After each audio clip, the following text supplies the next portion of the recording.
Magandang gabi po. Ngayon po ay December 6, 2025, araw po ng Sabado. Ito po ang mga resulta ng Lotto ngayong 9 p.m. draw. Kung bago ka pa lang sa aking channel, pwede kang mag-like, share, at subscribe para updated kayo sa mga PCSO lottery results araw-araw. At paki-comment na rin po kung saang lugar kayo nanonood para malaman po natin kung hanggang saang lugar nakakarating ang ating video. Ito po ang mga numerong lumabas para sa Lotto 642 ngayong 9 p.m. draw.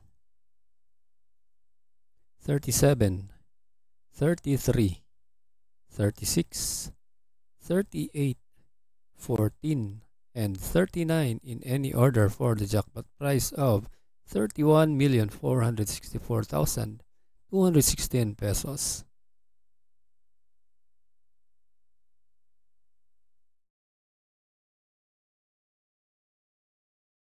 At ito po ang mga numerong lumabas para sa Grand Lotto 655 ngayong gabi.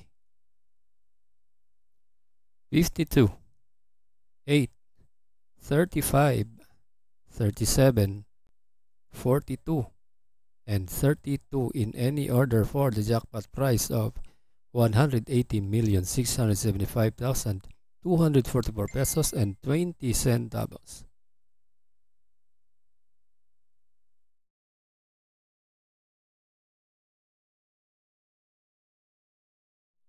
Para sa 6D Lotto ngayong 9 p.m. draw, ito po ang mga numerong lumabas.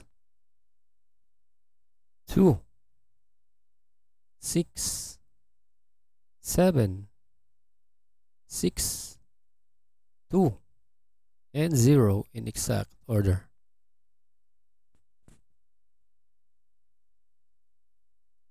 Ito po ang mga numerong lumabas para sa 9 p.m. draw para sa 3D Lotto.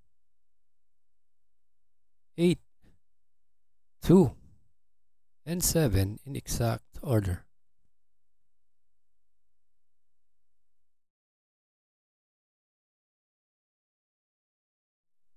At sa 2D Lotto ngayong 9 p.m. draw, ito po ang mga winning numbers. 9 and 28 in exact order.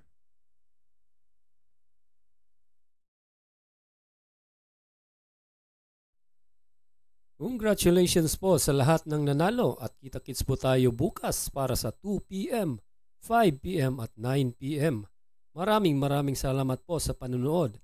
God bless us all.